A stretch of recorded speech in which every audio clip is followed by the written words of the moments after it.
안녕하세요, 해손총각입니다. 영상을 시청하시기 전에 구독과 좋아요 부탁드리고 해외 증권사를 사용하시면 나스닥 한 계약 기준 150만원, 최소 증거금 0.01계약 기준 15,000원부터 해외 선물 거래가 가능합니다. 자세한 내용은 댓글에 고객센터 혹은 더보기란의 셀프 계좌 개설 영상을 참조해 주시기 바라겠습니다. 자, 오늘은 해외 선물 매매에서 과연 몇 분봉을 기준을 두고 매매를 해야 될까? 이 부분에 대해서 알려드리도록 하겠습니다. 대부분의 투자자분들이 해외 선물 매매에서 1분봉을 기준으로 매매를 해요. 그런데 단순히 1분봉을 기준으로 따라가기 매매를 하시는 분들이 굉장히 많습니다. 그렇기 때문에 과연 몇 분봉을 두고 매매를 해야 되는가? 어떻게 보면은 나는 분봉에 대한 기준이 없는데 어떤 기준을 잡고 매매를 해야 되는가에 대한 고민이 있으신 분들을 위해서 오늘 영상을 촬영을 했습니다. 끝까지 시청해 주세요. 자, 일단은 제가 이제 이 말씀을 먼저 드리고 시작을 할게요. 모든 분봉마다 성격이라는 게 존재합니다. 성격이라는 게. 그렇기 때문에 내가 이 성격에 맞는 분봉을 기준을 두고 매매를 하는 게 굉장히 좀 중요하다라고 이야기를 드리고 싶습니다.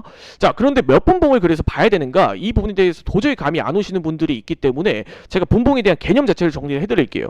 일단은 단기 매매를 하기 위해서는 대부분 1분봉, 5분봉, 15분봉 이 세 가지를 기준으로 분봉을 살펴보곤 합니다. 그리고 좀 중기적인 매매를 한다 하시는 분들은 15분봉, 30분봉, 이제 1시간봉을 기준으로 이야기를 하고요. 그런데 나는 장기적으로 조금 길게 포지션을 보고 매매를 한다 하시는 분들은 1시간봉, 4시간봉, 1봉을 기준으로 두고 매매를 합니다. 물론 이 모든 것들을 같이 연계해서 보면 굉장히 좋겠지만 어디까지나 이 부분은 해손총각이 개인적인 생각이기 때문에 여러분들의 성향에 맞는 분봉들을 참고해 주시면 될 것 같아요. 자, 여기서 그런데 분봉 매매를 할 때 단순하게 우리가 1분봉만 보고 매매를 하는 게 아니에요. 왜 그러냐면 이 전체적인 분봉을 봤을 때 이게 나타나는 현재 차트에서 이야기하는 신호 자체가 좀 달라진다라는 거예요. 자, 현재 차트를 예시로 1분봉에서는 단기적으로 하락이 나타난 이후에 잠시 바닥을 잡는 것처럼 이렇게 보여지는 상황입니다. 그런데 5분봉에서 봤을 때는 상승이 어느 정도 나타난 이후에 일부 이제 눌림을 좀 거치고 있는 상황이에요. 그런데 반대로 또 15분봉으로 봤을 때는 아랫꼬리를 달고 또 반등을 하는 것처럼 보이죠. 그렇기 때문에 단순하게 우리가 1분봉만 보고 한 가지 차트를 보고 매매를 하는 게 아니라 이 여러 가지 차트에서 프레임을 좀 넓게 우리가 살펴보면서 포지션을 선정해야 된다는 게 굉장히 중요한 거예요. 단순하게 이제 캔들을 봤을 땐 그렇고, 그럼 보조 지표를 봤을 땐 어떨까요? 현재 보이시는 화면이 이동평균선입니다.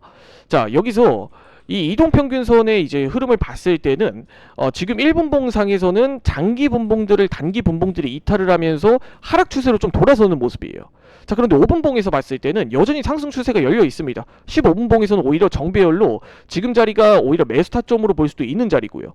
그렇기 때문에 여러분들이 여기서 포지션을 선정할 때는 내가 단순하게 한 가지 차트를 보는 것보다 여러 가지 차트를 함께 살펴보면서 타점을 이게 같이 잡는 거예요. 그러면 여기서 단기적으로 좀 해석이 되겠죠. 정말 단기적으로 매매를 한다라는 가정하에는 여기서 캔들이 혹은 이동평균선이 1분봉, 5분봉에서는 이제 하락을 가리키고 있기 때문에 여기서는 짧게 뭐 매도 포지션을 본다든지 정말 길게 본다라고 하면 여기서는 아직도 상승이 여전히 남아있다라고 해석을 하면서 좀 바이 포지션으로 좀 길게 본다라든지 이런 관점으로 해석이 될 수가 있어요. 그렇기 때문에 여러분들이 몇 분봉을 본다에 대한 정답보다는 여러 가지 분봉을 같이 살펴보면서 매매를 하는 습관을 들이는 게 굉장히 좀 중요하다라고 이야기를 드리겠습니다. 이렇게 분봉은 어찌 보면은 우리가 단기적으로 뭐 1분봉만 본다, 5분봉만 본다 이렇게 사용을 할 게 아니라 큰 틀의 분봉과 그리고 내가 이제 투자하는 성향에 맞춰서 한번 이렇게 설정을 하시는 것도 굉장히 좀 좋은 습관이다. 어찌 보면 시야를 좀 넓게 보는 것도 굉장히 좀 중요한 습관이다. 이렇게 이야기를 드리고 오늘 영상 마무리 짓도록 하겠습니다. 자, 해외증권사 계좌 개설 혹은 메타트레이더 관련 문의사항은 댓글에 고객센터 혹은 더보기란에 셀프 계좌 개설 영상을 참조해 주시기 바라겠습니다. 지금까지 해선총각이었습니다. 영상을 시청해 주셔서 감사드립니다.